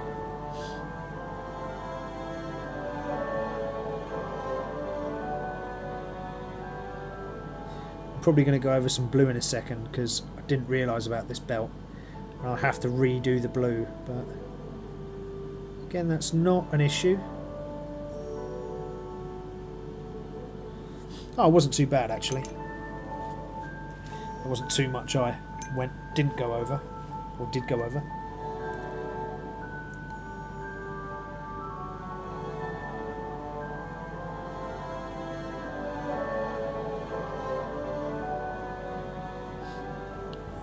like that. You see sort of fast swapping between colours as well, just so that you can make sure that you get all the bits you need done. When you're doing one single model like this, it's sort of, I do find it's sort of, you're fixing issues as you go along, because I don't paint really in a logical way sometimes. Sometimes I paint in a rather illogical way, which means that I have to go back and correct things as I go. I'm not bothered by that. I'm just pointing out some of my failings.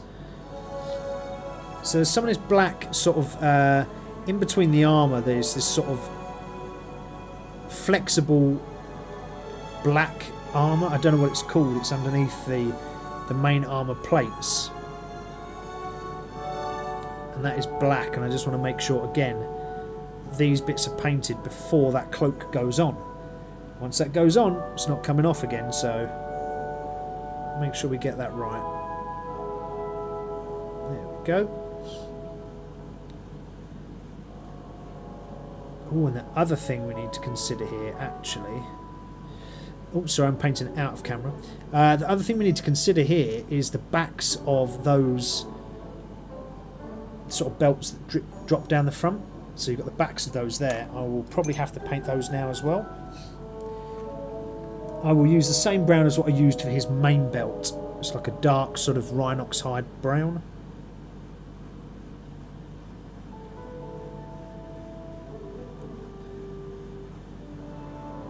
Just because I feel it works quite well.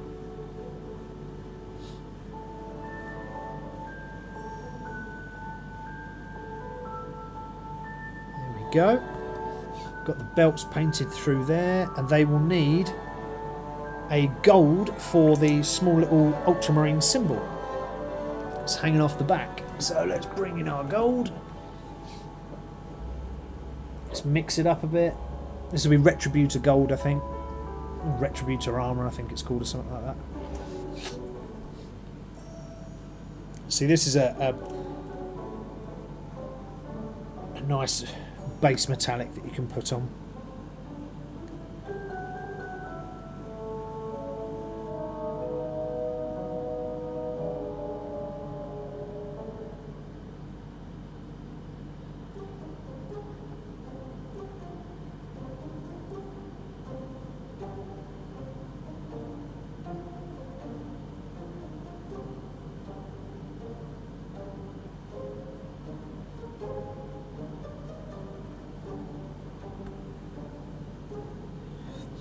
I don't know if you can see through there. Yeah, just about. There you go. You can see the little bits that I'm painting. Quite sort of finicky little bits. That's okay. Get through those quite easy. In a sec I'll roll the dice again and we'll see what other chat topics come up. And we'll also do our hobby horror moment as well.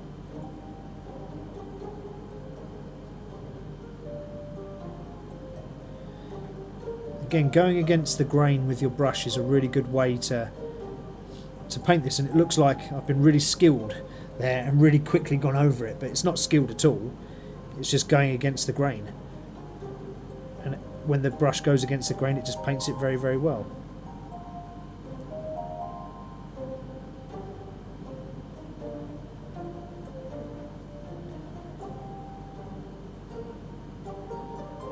There we go. So there's those, and those on the back you can see just about. Oh, there's one bit that I think the cloak, will it cover? Let's have a look. Let's put this cloak on. It's not the final green, by the way. Oh no, I can paint those later. So I was worried about the little ultramarine symbols at the bottom of his heels, but we can paint those later. Right, let's just let our Urals stand there for a moment, because we need to just double check this green,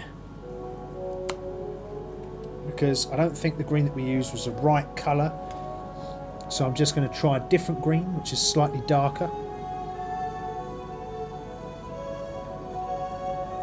Okay, so this green looks a bit better.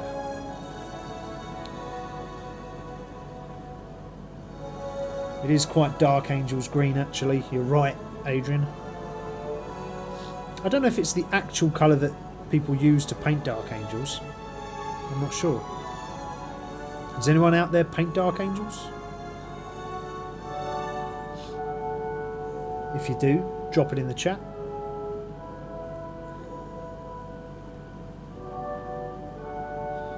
There we go. It looks really shiny on the camera right now. I think it's because of all the light that comes down. It's not, I can promise you it's not actually that shiny.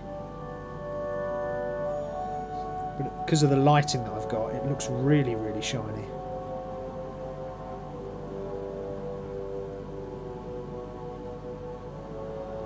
Sometimes as well, when you're painting and you put together a colour and you get the right mix, it just goes on so easy. Like this has gone on so quick, so easy. Absolutely perfect. I love it when a colour goes like this.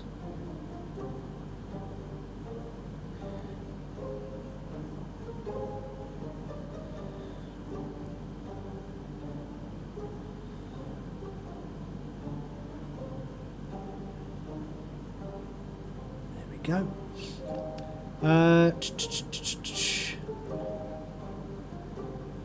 Oh, triangle gap on the cloak goes over the corner of the holster of pistol. Yeah, so that little gap there goes over. Oh, sorry, that little gap, yeah, goes over the pistol. Yes, it does, mate. Correcto mondo, Mr. Adrian. Flexible mesh of the power armor usually. To do it in silver or bolt gun colour. No, black, black, black, black, black. Flexible mesh, black always. Never, never, never, never do I do it in any other colour than black for flexible mesh. Is that its official name? Is it flexible mesh? I would have thought the Imperium of Man would have had a better name for it than flexible mesh. Something that made it sound really cool. Because that's generally how naming conventions in the Warhammer world goes, right? Right, let's finish this cape and then I'll roll dice, get another conversation going.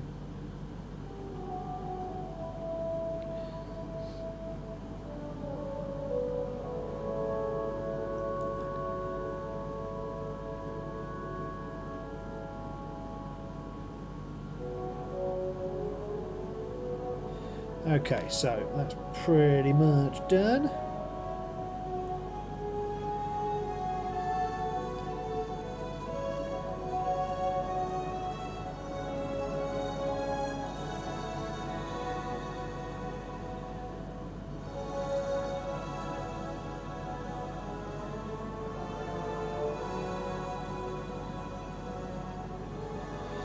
Just paint, oh sorry, painting out camera there. Painting the edge now.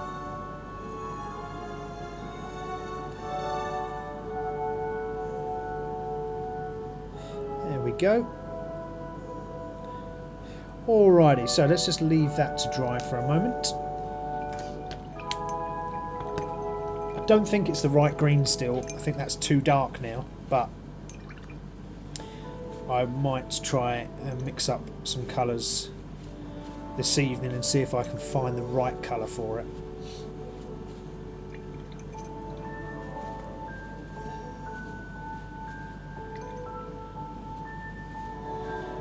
Go. So what else are we going to roll for? Let's see. That is a 6. So what is the worst mini to assemble ever? So if you've been making a miniature, what is the worst miniature that you've ever assembled to date? What is it? Start chucking it in the chat. And whilst we're doing that, let's move down to our hobby horror moment. So the hobby horror moment we do every week here on Minis-N-Muscles, and we talk about something that's gone wrong in the hobby or in my hobbying world. Now, we've talked about lots of different things in the past, and this week was something that really bugged me. So as I'm painting Uriel Ventress, you guys know, for the regular viewers and for non-regular viewers, I've started to build out a Space Marine army. So as I've started building out this Space Marine army, I've sort of bought models and I've sort of started to assemble and paint all, etc, etc. And you get kind of carried away when you're building a new army and you get all excited about it and you talk about it with your mates all the time, and you know, it's sort of a real excitement around getting this army onto the tabletop, to the point where you can play with them, right? As in play in the Warhammer game. Now, I do get a little bit overexcited with a lot of things, and building a new army is one of them. And I got so excited with my Space Marines that I was buying some new models and I forgot to go through my pile of shame. Now, I bought a load of new models and I forgot to go through my pile of shame. And what did I find in my pile of shame? 2 boxes of the models that I just bought. I could not believe it. So I ended up bloody with 2 extra boxes, so 4 units rather than 2. So what I have learnt from that is I need to make a inventory. So I don't want to be in the same position again where I forget and I end up making a mistake like that again. So I'm going to write my own inventory. I'm going to go through my pile of shame. So if I ever go to buy another model, thinking that I need it for, you know, XYZ reason, I must, the rule of law is, in Steve's world, I must check my pile of shame before I go ahead and purchase anything. Because that's really embarrassing. You go and, you know, think you're doing the right thing and you go and buy these models and you've got 2 of them already sat in a box of shame. And I must have bought the box of shame models ages ago. So yeah, goes to show you. And that happens to all geeks, so it doesn't matter whether you collect Pokemon, whether you collect WWE memorabilia, whatever it is. Geeks are all the same. You will collect stuff and you will forget what you've got in your collection. So make yourself an inventory so you know exactly what you've got in terms of geeky items in your collection, and you don't do what I did and end up purchasing the same thing twice. So that was my hobby horror for the week. Did anyone else have a hobby horror moment this week at all? If you did, again, drop it in the chat.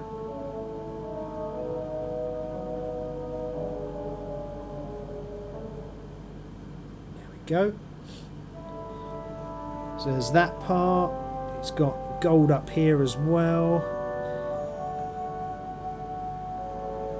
So as soon as, all I'm doing is I'm just, because I'm on the gold right now, I'm just painting anything that I see that should be gold.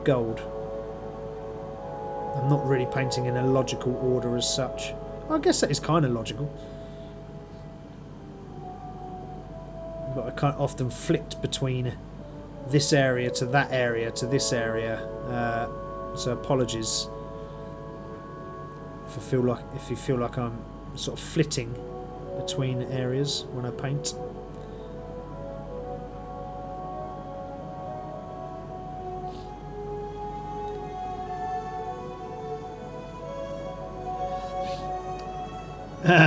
Pel's dropping in saying you missed a bit. Thanks, Pel. Appreciate you telling me I missed a bit. Always helpful. I'll tell you what I'll do, Pel, just for you, mate, is I will keep these models aside, and the next time you're around here for a Cousin's Day, you will be painting a miniature. Do you know what? I might even get you to paint a miniature and film it and stick it on my channel. That's what I might do. And for those of you that don't know, Pell is my cousin. Gives me loads of crap all the time about painting miniatures. I don't care. One day I'll get him to paint a miniature. He is a very funny character though. My cousin. Well, my youngest cousin anyway. So he's a very funny character. Well worth. If he ever starts his streaming again, he used to do streaming. If he ever starts his streaming again, I would recommend everyone go watch him because he's very funny. He's also a lazy git, so he doesn't do his own streaming anymore.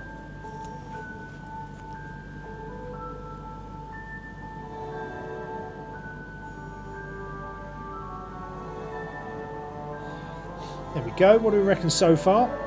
Not bad, right? Not bad. Especially at the speed that this has been doing at as well. Rad. So what we got here? Oh yeah, back to the cape. I just wanted to put the blue on the back here. Optimus saying, yep, squeezing paint out of a dropped bottle. End was clogged. Dropper piece blew out and the paint everywhere. No! Dude, that is a hobby horror moment. That's a freaking nightmare as well. I've had very similar to that. Where I think it was one of the hobby horrors I spoke about ages ago actually. Where I popped a bottle of Nuln oil, the really sort of liquidy, watery contrast paint. Dropped it and it went everywhere. Absolutely everywhere. Awful. So I feel for you, dude. How did your carpets fare after that? The square bit with the skull in it's a Rosarius that has a power field. Oh, okay. Nice geek find in there, Adrian. I like that. I like a bit of history.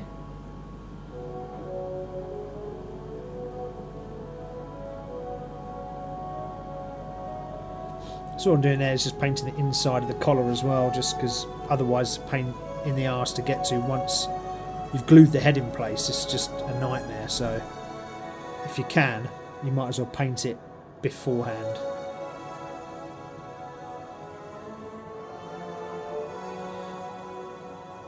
Right, okay. Oh, throwing it all over the place.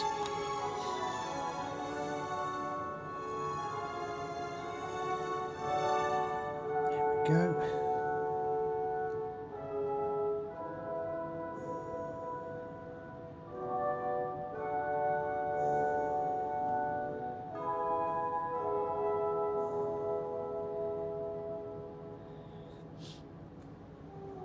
Do that side. I don't know if I do need to paint this actual edge blue here, but I'm going to, just on the off chance that it ends up needing it. There we go. A little bit of that green left as well, just to tidy up around the edge there. Lovely. I actually don't mind that dark green, actually. That's quite cool green. I was thinking, oh, I might change it, but I don't think I will now. Now I've painted it. Okay, so what we can do, though, is we can get this on the back there. So there we go. That is what it will look like once it's on.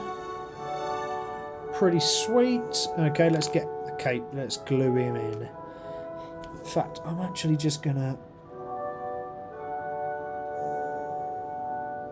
I'm just gonna paint that first before I glue it. Let that dry. Because otherwise it'd be a nightmare. Careful of the part at the back that you have just painted. It's where the power pack is glued on. You won't have a good seal. Oh yeah, that'll be fine, dude. It's really thin paint, so I don't paint in really thick patches. So you're talking about this here. Oh, there you go. You're talking about this little square here. Yeah, I don't paint thick across there. So it should all be fine. It should be fine. Right, what else can we paint whilst we're sort of sat here? I'm just checking the box. This guy has got loads of gold on him. He just loves the gold. So this little... eye down the bottom is bright gold, so we'll do that.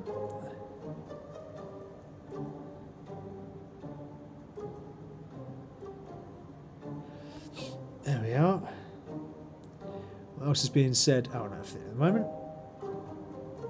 So, I think it's time we roll another topic. On the D8 of Doom.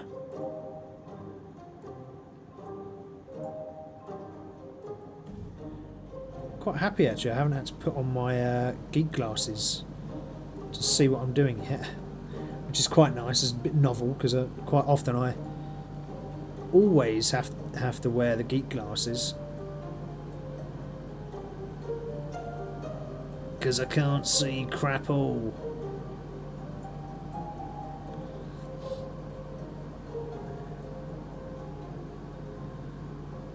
Right. Okay, that's gold there. What else is gold on this geezer? Anything else? Oh, he's got gold right round there as well. And round all his legs as well. Oh, Jesus, wept. Let's have a look here on the box. See what else we got. Oh, the actual top parts aren't gold. I thought they would be. But they're blue, so they can go blue. See these little bits here.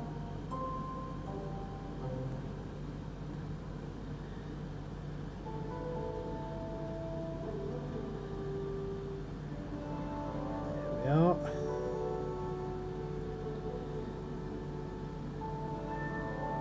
Nice thin layer of blue over those.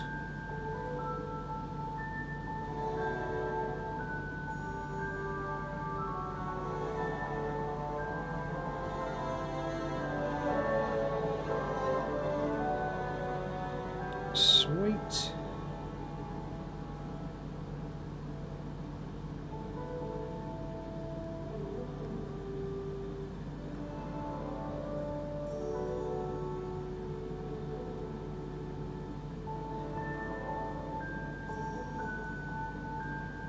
I don't know about you guys, but I often find when I'm painting I've missed loads of bits. I'm like, oh, I freaking missed that bit there. Oh, I missed that bit there. And on the underside here, just missed the edge of the trim of his, the back of his calves. Always.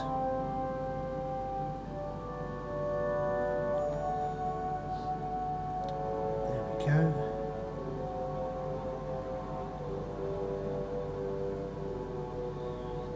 It's a nice model though, actually, this one.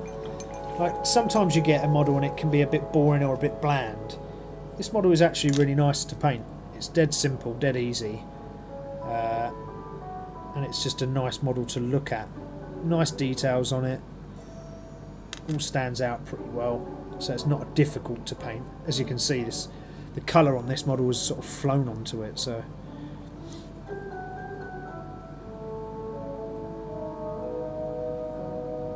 come on, glue. I think I've left my glue out too long and it's sealed itself shut. That's not helpful at all. Do I have a pin to smash open the glue or not? There's the question. Yes, if you ever have the same issue as this, keep some pins handy or some needles handy. Just so you can, it's too big, just so you can free up your glue. Otherwise this might happen to you a few times. There you go. So now, provided we got some glue in here, it should come out. Yeah, there you go. Oh crikey, that's way too much.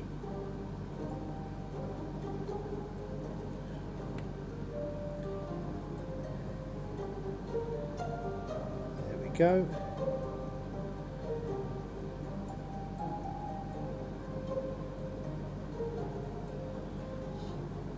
Gluing that on.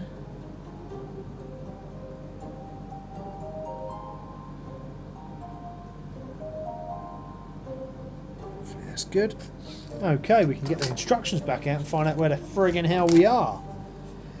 So we've done that part, that's all done. Now it's for part 6, so it's a shoulder pauldron to come on, and then the bolter as well, and a little rosette of some sort. So 6, 7 and 8. Oh, crikey, we're out of time. Let's wrap up. Crikey, I've forgotten what time it was. Jeez. Don't blame us when you drop him on the floor and the power pack goes flying off. Adrian, I wouldn't blame you anyway. So don't you worry. I've built, you know, hundreds of these Space Marines in the past week and they're all fine. Look, there's one over here. I'll bring over. There's one. Look, drop him. He's fine. His backpack's still on there. And again, drop him. Backpack's still on there. Don't panic. Well, peeps, thank you very much for watching. Whew. So we got, finally, our Terminator was finished. So there he is there. It's looking pretty cool. He's a pretty awesome figure, this one, actually. Got loads of wicked detail on him. Looks very, very cool. I really like him. Great little base. There you go. You can see his face and his eyes. And yes, he doesn't have any eyebrows or hair because he's bald, because he's got this, like, it's all been shaved off through psychic energy. But that's him. We got him done. We have built out our Uriel Ventress, and that's him so far. That's what he looks like. Not too bad. He is getting there. We will build and finish him next week. Aside from that, what else? Anything else? No, we chatted about a lot of various different things today. A lot of waffle from me, a little bit of waffle from you guys. So there was plenty of interaction. So thank you very much for those that joined in the chat. Really appreciate it. Make sure you like the video at the end. When it gets posted, it will be posted direct onto the YouTube page straight after this. Comment on it. Say whatever. Talk about whatever. Really does help the algorithm. Share this with your friends. Get some more buddies online. And I will see you guys all next week. Have a wonderful week of geeking. All right. Keep it up. Don't relent on the geeking. Whether it's playing Warhammer, which I will be doing at Sunday morning. So it's this is a Battle versus Tyranid Sunday morning. We'll see how that goes. I've got D&D next week. No, not next week. The week after. But yes, make sure you like the video when it goes out. Make sure you share it. Make sure you subscribe. Make sure you turn on notifications. Make sure you comment. Do all those good things. That would be absolutely awesome if you could. And I will see you all next week. Have a wonderful weekend. Thank you all for joining me this Friday. And I will see you next Friday at 7 PM. Take it easy. Stay safe. Keep geeking it up. And I will speak to you all very, very soon. Ta-ra. Minis-N-Muscles, we're heroes, right? The dying world still modern skies. Rushing air, with power we fight. Strength that breaks you, light in the night. Where the brawn meets the brawn. Just story told in this love imagination mode. With every stroke, adventures unfold. Minis-N-Muscles, heart and soul.